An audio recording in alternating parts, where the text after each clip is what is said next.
नारायण नारायण नारायण नारायण। संसार एक पाठशाला है और जिनकी सूक्ष्म बुद्धि है वे प्रत्येक क्रिया से, पदार्थ से, व्यक्ति से, अवसर से, देश से कुछ न कुछ सीखते हैं। तो आज हम प्रारंभ करते हैं कि भगवान श्री नारायण के अवतार दत्तात्रेय, उन्होंने 24 शिक्षा गुरु बनाए। शिक्षा गुरु कितने भी हो सकते हैं, जिन जिन से हमने शिक्षा प्राप्त की है वो कई भी हो सकते हैं, लेकिन दीक्षा गुरु एक ही होता है। तो हम यहाँ बात कर रहे हैं शिक्षा गुरु की। तो यदु महाराज एक धार्मिक राजा, जिस वंश में भगवान कृष्ण आए, उन्होंने दत्तात्रेय महाराज के दर्शन किए, जिनके मुखारविंद पर सहज शांति है, विशेष प्रसन्नता है, और यदि बाहरी रूप देखा जाए तो न कोई आभूषण है, न कोई वस्त्र ही ठीक है। तो ऐसे संत जिनकी न कोई विशेष आकर्षक वेशभूषा है, लेकिन फिर भी मस्त हैं, सहज प्रसन्न हैं, ऐसे भगवान दत्तात्रेय को देख करके यदु महाराज ने उनसे प्रश्न किया कि आपके पास मैं देख रहा हूं कि कुछ लौकिक सामग्री नहीं है, लेकिन फिर भी प्रसन्न है, उसका कारण क्या है? तो हम दत्तात्रेय जी ने बताया, राजन, मैं कुछ न कुछ सीखता रहता हूं। जिसके जीवन में गुरु नहीं है वो कुछ नहीं कर सकता। तो मैंने विभिन्न विभिन्न स्थितियों में संतुलन करने के लिए विभिन्न विभिन्न गुरुओं से शिक्षा ली है। तो राजा ने पूछा कि वो कौन है? तो पहले बताया कि पहले जो पंच तत्व हैं उनको ही मैंने गुरु रूप में स्वीकार किया और उनसे शिक्षा ग्रहण की है। जैसे कि पंच तत्व हैं आकाश, वायु, अग्नि, जल और पृथ्वी। इन पंच तत्वों से भी मैंने शिक्षा ग्रहण की है। जैसे कि पहले हम पृथ्वी को लेते हैं।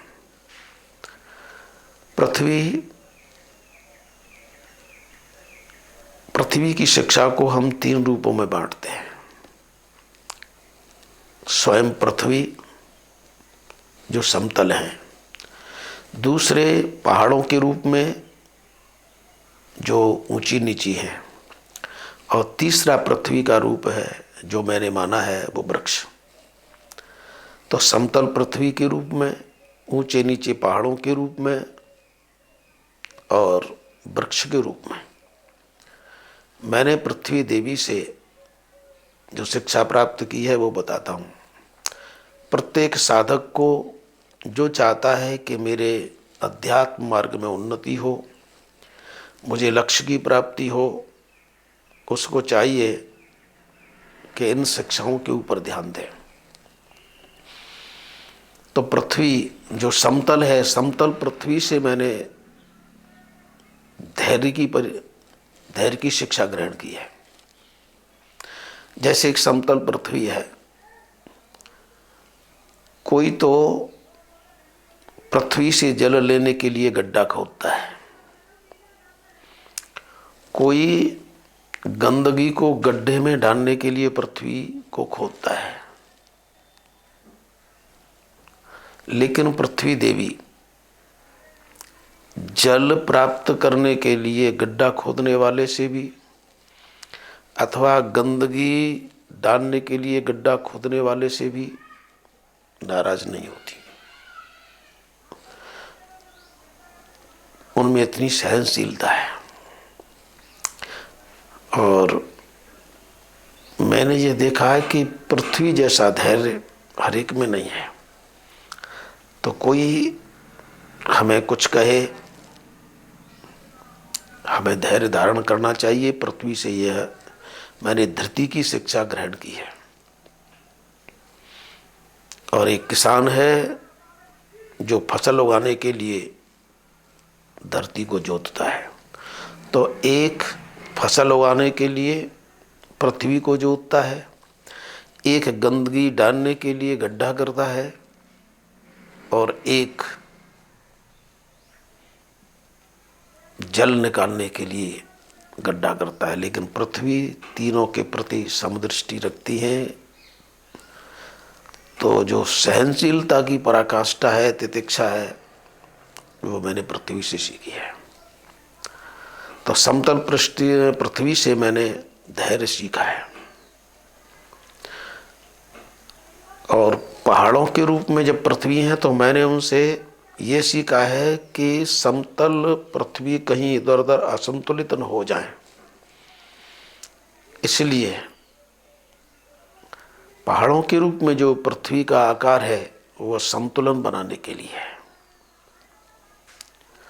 तो समतल पृथ्वी से सहनशीलता, पहाड़ों के रूप में बदली हुई पृथ्वी से संतुलन, ये मैंने सीखा है। और पृथ्वी का जो दूसरा रूप है वृक्ष, वृक्षों को मैंने पृथ्वी के रूप में ही देखा है। और वृक्ष का ये स्वभाव है कि कोई उसकी छाया में रहे, पृथ्वी के मूल में रहे, वृक्ष के मूल में रहे तो उसे छाया प्रदान करता है। और यदि कोई फल देने वाला वृक्ष है और उसकी डाली पर पक्षी बैठते हैं तो उन्हें फल प्रदान करते हैं। तो वृक्ष के रूप में हमने ये शिक्षा ग्रहण की है कि कोई भी हो, आश्रय लेने वाले को वह शांति प्रदान करता है। तो इस प्रकार परोपकार की वृत्ति मैंने वृक्ष से सीखी है, जो पृथ्वी का ही रूप है। तो पृथ्वी जो वृक्ष के रूप में है उनसे हमने परोपकार सीखा है। पृथ्वी जो पर्वत के रूप में है उनसे हमने संतुलन सीखा है। और पृथ्वी जो समतल रूप में है उनसे हमने धैर्य की शिक्षा ग्रहण की है। और एक साधक के जीवन में तितिक्षा यानी धैर्य, सहनशीलता होना चाहिए। क्योंकि भगवान श्री कृष्ण भी कहते हैं कि तान तितिक्षस्व भारत। तो समतल पृथ्वी से सहनशीलता, पर्वत बनी पृथ्वी से संतुलन, और वृक्ष बनी पृथ्वी से हमने परोपकार का पाठ सीखा है। क्योंकि जो जीवन परोपकार के लिए नहीं है वो व्यर्थ है।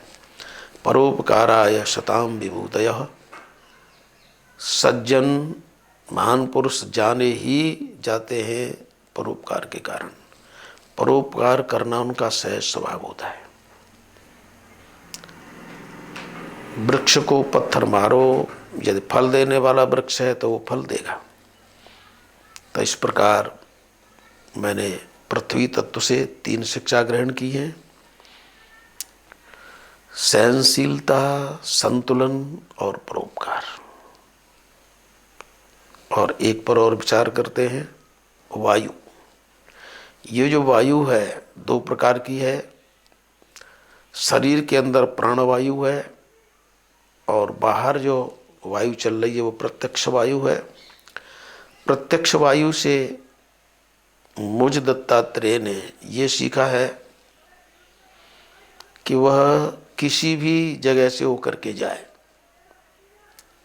गर्म स्थान से होकर के जाए, थोड़ी देर के लिए गर्म होती है, ठंडी जगह होकर के जाए थोड़ी देर के लिए ठंडी होती है, दुर्गंध युक्त स्थान से जाए थोड़ी देर के लिए दुर्गंध है, लेकिन फिर ज्यों की त्यों वह स्वच्छ हो जाती है। ऐसे ही परिस्थिति बस किसी वातावरण में जाना हो तो